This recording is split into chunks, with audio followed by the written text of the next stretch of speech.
Good day! Welcome to our video. Today, we will discuss rectangular waves. This video covers the following content. What is the rectangular wave? Mathematical representation of rectangular wave using the Fourier series. Signal transformation of a rectangular wave using MATLAB with GUI, MATLAB with Simulink, and actual generation using electronic components and equipment. So now, what is rectangular wave? A rectangular wave is a type of non-sinusoidal periodic waveform that alternates between two constant levels, typically a high and a low, at regular intervals. It features sharp, sudden transitions, making it resemble a series of rectangles. This waveform is widely used in electronics and signal processing, especially in digital systems, clock signals, and modulation schemes, because it clearly represents binary on and off states. Mathematically, a rectangular wave can be described or represented using the Fourier series, which expresses any periodic signal as a combination of sinusoids or complex exponentials. There are three different forms of Fourier series to represent the rectangular wave, which are the trigonometric form, the combined trigonometric form, and the exponential form. By using MATLAB programming tools as shown, it is proven that these three generate similar waveforms. For the trigonometric form, it expresses the signal as a sum of cosine terms, useful for even waveforms where sine terms cancel. It includes a DC component and harmonic terms scaled by a sinc function, showing that higher harmonics have smaller contributions. Next, for the combined trigonometric form, it merges sine and cosine terms into a single cosine with amplitude and phase. For symmetric wave, the phase is zero, making it identical to the trigonometric form. It's more general and handles phase shifts in symmetric waveforms. For the exponential form, it uses complex exponentials to represent both sine and cosine terms compactly, with each term acting as a rotating phasor scaled by a sinc function. It's powerful for signal processing due to its concise structure. In signals, there are transformations that help us better understand or manipulate the signal. These transformations can change the signal's position, scale, or shape. These techniques make it easier to analyze and process signals in various applications such as communication, audio, and image processing. There are 6 basic signal transformations.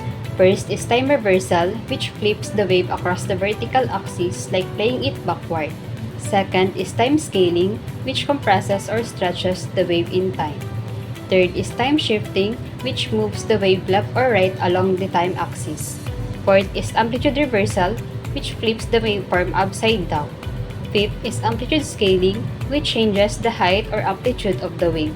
And sixth is amplitude shifting, that moves the entire waveform up or down. In this video, we will apply the 6th transformation for rectangular wave using only the exponential form of the Fourier series. We will demonstrate this in 3 different ways, which are by MATLAB GUI, MATLAB Simulink, actual generation using electronic components. In the first method for MATLAB GUI, we use MATLAB programming with a custom-built graphical user interface. This GUI allows real-time interaction with the rectangular wave and its transformations. Key features of the GUI include amplitude, which controls the peak height of the wave, frequency, that sets how many cycles occur per second, and number of harmonics, that determines how many terms in the Fourier series are used to approximate the wave. There are also transformation controls, which includes time reversal, time shifting, time scaling, amplitude reversal, amplitude shifting, and amplitude scaling. When the plot button is clicked, the base rectangular wave is computed using the selected number of harmonics. Selected transformations are applied by modifying the Fourier terms. Resulting waveforms are plotted using distinct colors and line styles. Additional features. Displays important signal metrics. First is the root mean square or RMS. Next is the average or DC component. and the peak amplitude. Harmonic frequencies are also shown to help visualize spectral change due to transformations. This GUI provides an interactive and visual way to understand how rectangular waves behave under various transformations, all computed via the Fourier series. Before we proceed on doing the 6 transformations, let's generate first the original rectangular wave. To generate the original waveform, we input the parameters.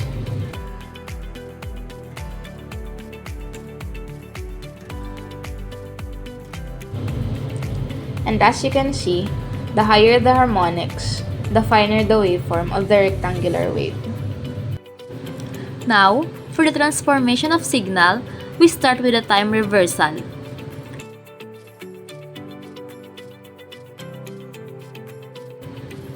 Here, the original waveform is flipped about the vertical axis.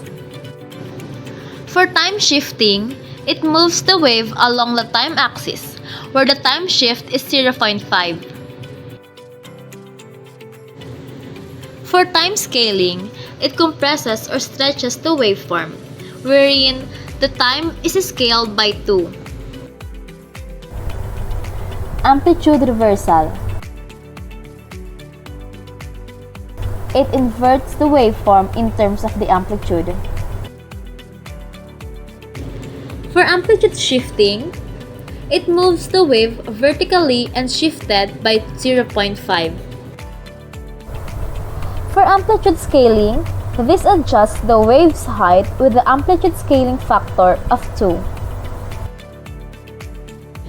Shown is the summary of the output waveforms for the 6 signal transformations, wherein the waveforms in the blue color is the original signal and the red one are the transformed signals. The second method we use in transforming the signals is by using MATLAB Simulink, where we employ block diagrams to represent signal flow and transformations. This method visually demonstrates how signals are processed step by step in a real-time simulation environment. Each block in a Simulink model represents a specific operation or mathematical function, and importantly, each block corresponds to underlying MATLAB code. Users can set parameters within these blocks to define how they behave during simulation. For instance, in generating a rectangular wave, a signal generator or pulse generator block is used, where we define parameters such as amplitude, period, pulse width, and phase delay. These settings directly control the characteristics of the rectangular waveform. Similarly, for each of the 6 signal transformations, such as inversion, scaling, and shifting of time and amplitude thereof, appropriate blocks like gain, sum, transfer delay, or manual function blocks are configured with specific values. Each block settings translate to a specific MATLAB function or expression in the background, allowing precise control over the signal manipulation. This block-based approach provides a clear and visual method of understanding how mathematical signal operations are implemented in real-world systems. It also offers flexibility for testing and modifying signal behavior without directly writing code, although the corresponding code can be accessed or generated for verification and further development. By applying all 6 transformations and comparing them side by side, we gain deeper insight into signal behavior and how powerful tools like the Fourier series and MATLAB can be for signal analysis. As proof, we provide a comparison between MATLAB GUI and MATLAB Simulink, showing the generated waveforms for the 6 transformations side by side to demonstrate their similarities.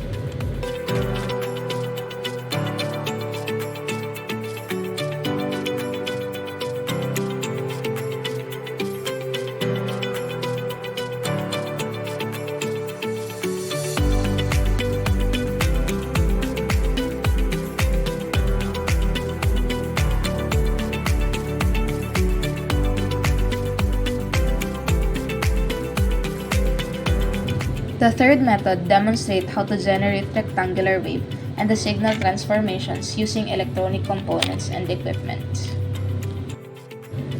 The components used are 555 timer IC, 1 kilo ohms resistor, 10 kilo ohms potentiometer, 0.1 microfarad capacitor, Arduino, NPN transistor, breadboard and jumper wires, 5 volts DC power supply, and oscilloscope. Shown is the circuit diagram for generating the rectangular wave. The 555 timer is configured in a stable mode where the capacitor charges and discharges between voltage thresholds, causing the output to toggle between high and low. The resistor, potentiometer, and capacitor control the frequency and the duty cycle. The output on pin 3 of the 555 timer generates a rectangular wave, which is viewed using an oscilloscope. Now, let's apply the 6 signals transformations in the hardware setup. First, time reversal. We use an Arduino as a microcontroller which samples the waveform and replaces it in reverse. The oscilloscope shows a mirrored version of the original signal. Second is the time shifting. We use a second 555 timer in a monostable mode to create a delay. This shifts the waveform forward in time. Third is the time scaling. We adjust the 10 kilo ohm potentiometer to change the resistance in the RC circuit. This affects the frequency by rotating the potentiometer, which can either speeds up or slow down the waveform. Fourth is the amplitude reversal. We use an NPN transistor to flip the waveform vertically, turning highs into lows. Fifth is the amplitude shifting. We add a DC bias using a resistor and a reference voltage source. This moves the entire waveform up or down the vertical axis. Last is the amplitude scaling. We create a voltage divider circuit which lowers the amplitude of the signals. All 6 transformations are shown side by side with the original waveform. It clearly demonstrates the effects of reversing, scaling, shifting, and modifying amplitude. To summarize, we learned what a rectangular wave is and how it's used in electronics and signal processing. We represented it mathematically using the Fourier series in 3 forms. We applied 6 basic signal transformations using MATLAB GUI for interactive visualization, MATLAB Simulink for block-based simulation, and actual electronic components for real-world implementation. We hope this video helped you better understand the rectangular waves, how to generate them, and how to transform them both mathematically and practically. If you found this video useful, please share and give it a like. Thanks for watching!